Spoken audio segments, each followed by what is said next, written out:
नहीं, मेरा अध्यक्ष महोदय के माध्यम से माननीय खनिज मंत्री से जवाब था। प्रश्न किया था कि मध्य प्रदेश में किन किन जिलों में कौन कौन खनिज अधिकारी नियुक्त हैं और मध्य प्रदेश में तत्कालीन उस समय मुख्यमंत्री माननीय शिवराज सिंह जी के द्वारा निर्देशित किया गया था कि जो टेक्निकल विंग के अधिकारी हैं, जो जियोलॉजिस्ट हैं, उनको आप प्रशासनिक पोस्टों पर नहीं रख सकते।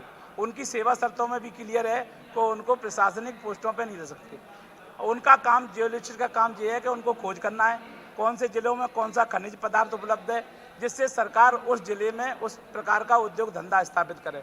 लेकिन उनको खनिज अधिकारी इसलिए बनाया गया है, किस कारण बनाया गया है, इस पर मेरा प्रश्न था। जबकि उनकी सेवा शर्तों में क्लियर है, माननीय मुख्यमंत्री जी ने उनको तत्काल में हटाया था, उस समय पुनः उनको क्यों रखा गया है?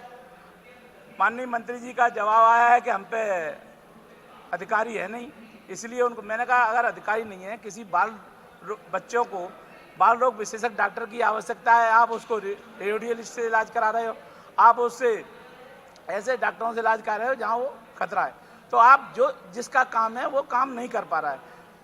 जियोलॉजिस्ट हैं, जो टेक्निकल विंग के काम है, उनका काम है प्रदेश में विभिन्न जिलों में जो खनिज संपदा हमारे यहाँ उपलब्ध है, उन खनिज संपदाओं की जांच की जाए। वो खनिज संपदाओं की जांच नहीं कर रहे, उनको खनिज अधिकारी बनाकर बिठाला गया है और ये मंत्री जी उसका संतोषजनक कोई जवाब नहीं दिए गए। पूरे प्रदेश में जिस प्रकार खनिजों का अवैध उत्खनन हो रहा है, चाहे वो पत्थर का हो, चाहे वो कोयला का हो, चाहे रेत का हो, और लगातार पुलिस पे हमले हो रहे हैं खनिज माफियाओं द्वारा।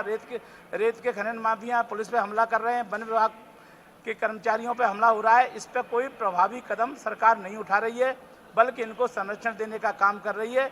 और जो संभाग स्तर पर हमारी फ्लाइंग स्क्वाड बनी है खनिज की, उन फ्लाइंग स्क्वाडों में भी इन जियोलॉजिस्ट हैं, जो टेक्निकल विंग के लोगों को उनको पदस्थ किया गया है।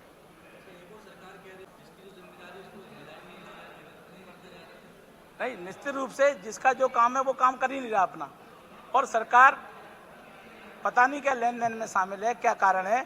जो व्यक्तियों को जिसकी ज़रूरत है, जिस अधिकारी को, उसको वहाँ पदस्थ नहीं किया जा रहा, और बल्कि उनको दूसरे इस पार पदस्थ करके सरकार की मंशा क्या है ये समझ में नहीं आ रही। लगातार पनडुब्बियों के माध्यम से रेत का उत्खनन हो रहा है, नदियों के स्वरूप को बिगाड़ा जा रहा है और जीव जंतुओं को भी नुकसान हो रहा है।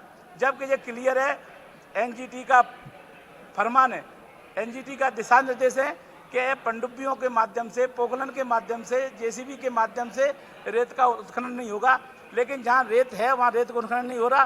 कहीं वन विभाग की जगह पर उत्खनन हो रहा है, कहीं और विभागों की जगह पर उत्खनन हो रहा है। पूरे प्रदेश में लगातार अवैध उत्खनन को बढ़ावा मिल रहा है और सरकार इस तरफ कोई ध्यान नहीं दे रही। सरकार की मिलीभगत लग रही है।